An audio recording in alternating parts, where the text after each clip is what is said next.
Hello students, कैसे हैं सभी। आज हम रेस्पिरेशन का सेकंड पार्ट करने जा रहे हैं। Earlier in the previous lecture we have discussed about some of the topics of respiration. For example, what is respiration, what is breathing, what are the differences between breathing and respiration. क्या सीखा था हमने breathing के बारे में कि what is breathing की just taking in oxygen and taking out what carbon dioxide. But respiration is quite a bigger thing. Respiration में ही ब्रीदिंग इंक्लूड होती है. Breathing is a part of respiration. In case of respiration energy is released, but in case of breathing there is no energy. Okay, respiration में हमने देखा ये process कहां पे होता है, आपका सेल में होता है. That is why it is known as what cellular respiration. But breathing process आपका सेल में नहीं होता. It is a extra cellular process. It is an extra cellular process. That is why इसमें किसी सेल के बारे में बात नहीं हो रही है. These are the basic differences between cell respiration and breathing. Okay, earlier we have discussed about the types of respiration. Basically there are two types of respiration. The first one is aerobic respiration and the second one is anaerobic respiration. चलिए यहां पर देखते हैं थोड़ा सा उसकी और details. Okay, glucose, यहां पे मैंने तीन एरर्स बनाए हैं. There are three cases. The first one, need of oxygen. The second case, no need of oxygen. The third case, lack of oxygen. In the very first case, there is requirement of oxygen. Glucose reacts with oxygen in the mitochondria of cells and produces carbon dioxide, water and energy. यहां पे जो energy release होती है, it is release in the form of ATP. What is ATP? ATP is the energy currency. जैसे हमें कोई भी चीज परचेज करनी होती है तो हमें किसी की रिक्वायरमेंट होती है, मनी की. Money is a currency. हमारी इंडिया जैसे करेंसी क्या है, रुपी है, रुपीज, रुपया. किसी बाहर की कंट्री की क्या है, जैसे डॉलर, यूरोज. तो वैसे यहाँ पर एनर्जी करेंसी क्या होती है आपकी, एटीपी, एडेनोसिन ट्राइफॉस्फेट. इस प्रोसेस के दौरान हमारे पास 38 एटीपी रिलीज होती है. ठीक है. And this process is what, aerobic respiration, जो कि किसी भी नॉर्मल सेल में होता है.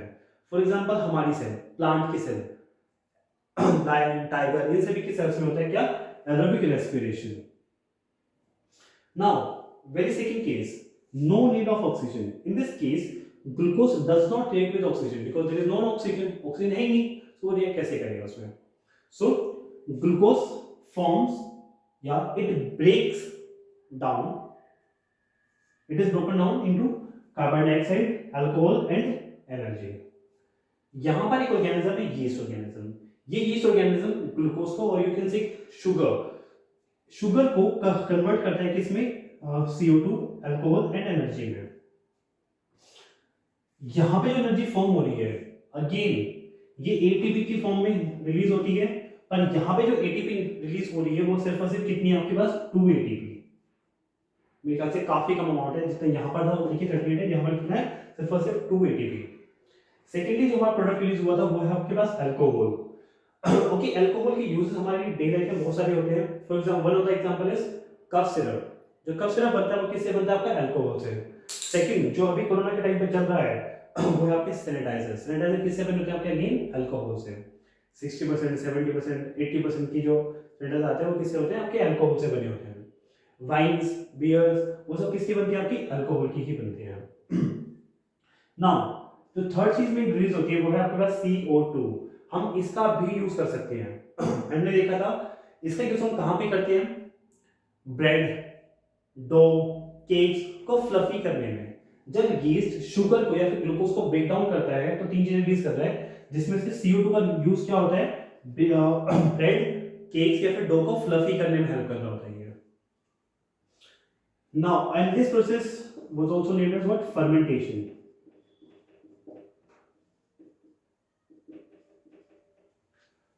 This is a type of respiration which is anaerobic respiration, in which there is no need of oxygen.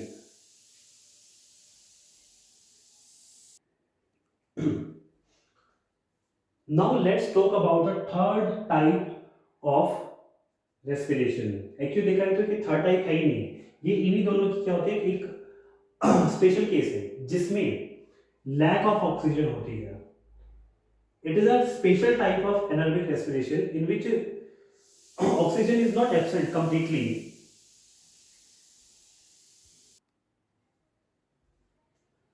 but oxygen is present but in less amount. हम जब कोई हैवी एक्सरसाइज करते हैं, जैसे जिम, जब हम जिम जाते हैं वहाँ बहुत हैवी एक्सरसाइज होती है, या फिर वाइल रनिंग, वाइल साइकिलिंग, उस वक्त हम अपनी मसल्स को बहुत ज़्यादा यूज़ कर रहे होते हैं और उतनी ऑक्सीजन इनटेक नहीं कर पाते जितनी हमारी बॉडी को रिक्वायरमेंट होती है. इन दैट केस हमारी मसल्स रेस्पायर करती हैं in the lack of oxygen, oxygen की कमी में, and it forms lactic acid. यही लैक्टिक एसिड जब हमारे मसल्स में एक्यूमुलेट होता है then it forms muscle cramps.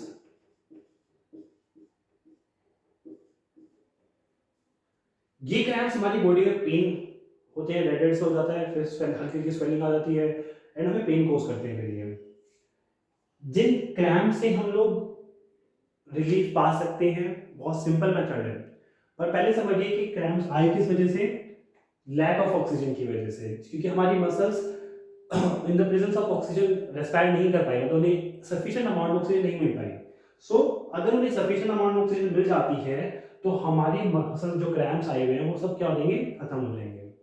And how to get sufficient amount of oxygen, that means we need to supply oxygen. पहले जैसे कर रहे थे उससे नहीं, थोड़ा फास्ट तरीके से, यानी कि भी हमें ब्लड सर्कुलेशन को इंप्रूव करना पड़ेगा. And how can improve blood circulation, by simply putting our legs into the hot water, not boiling water, just hot water. मतलब कि उबले हुए पानी में नहीं डालना, सिर्फ गर्म पानी में डालना है. कभी उबले हुए पानी में डाल दो अपने पैर नहीं. या फिर हम हॉट वाटर बाथ भी ले सकते हैं, या फिर हम स्पा भी जा सकते हैं.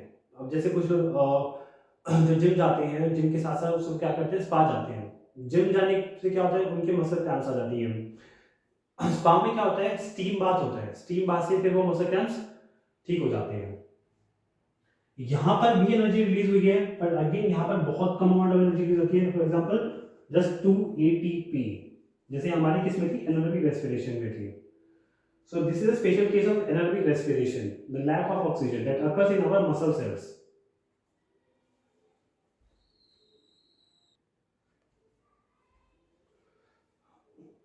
Okay, now we will discuss about the breathing. अब हम ब्रीदिंग के बारे में डिस्कस करते हैं थोड़ा सा. ओके, क्या बता सकते हो कि ब्रीदिंग रेट कितना होता है एक एडल्ट ह्यूमन बीइंग का, ऑन एन एवरेज एक एडल्ट ह्यूमन बीइंग के जो ब्रीदिंग रेट होता है वो होता है 15 to 18 टाइम्स. वाइल एक्सरसाइजिंग, जब हम एक्सरसाइज करते हैं या कोई हैवी एक्सरसाइज हो गई या फिर रनिंग हो गई या कुछ भी हो गई, ऐसे केसेस में हमारी ब्रीदिंग रेट इंक्रीज हो जाता है. क्यों? इन दीज केसेस हमारी बॉडी को एनर्जी की रिक्वायरमेंट होती है ज़्यादा.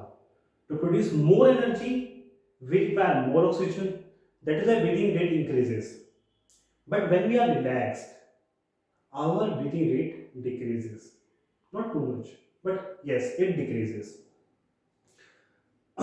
हमें जब हम भागते हैं या फिर कोई रनिंग के बाद या फिर एक्सरसाइज के बाद, हैवी एक्सरसाइज के बाद हमें इनसे हम वी फील हंगर. क्यों? बिकॉज उस वक्त हमारी बॉडी की काफी सारी अमाउंट ऑफ एनर्जी यूज हो जाती है. आप जानते हैं एंगर के टाइम पे हम जब गुस्सा होते हैं तभी हमारी ब्रीदिंग रेट बढ़ जाता है, हार्ट रेट और ब्रीदिंग रेट बढ़ जाती है. बिकॉज एंगर के दौरान क्या होता है कि हमें एनर्जी की रिक्वायरमेंट ज्यादा होती है, हमारी बॉडी हमारी ज्यादा एनर्जी यूज कर रही होती है, कंज्यूम कर रही होती है.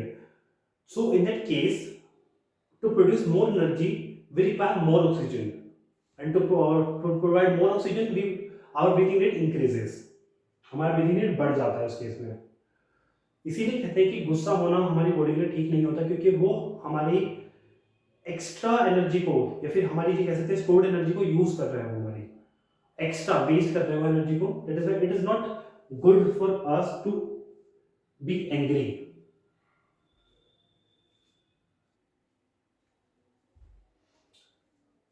तो in the next class students we will discuss about the respiratory system, कि हमारे पास रेस्पिरेटरी सिस्टम है और कौन से हमारी बॉडी के कौन कौन से पार्ट उस रेस्पिरेटरी सिस्टम में पार्टिसिपेट करते हैं और किस तरह से वो काम कर रहे होते हैं, ये सारी चीजें हम डिस्कस करेंगे इन द नेक्स्ट क्लास।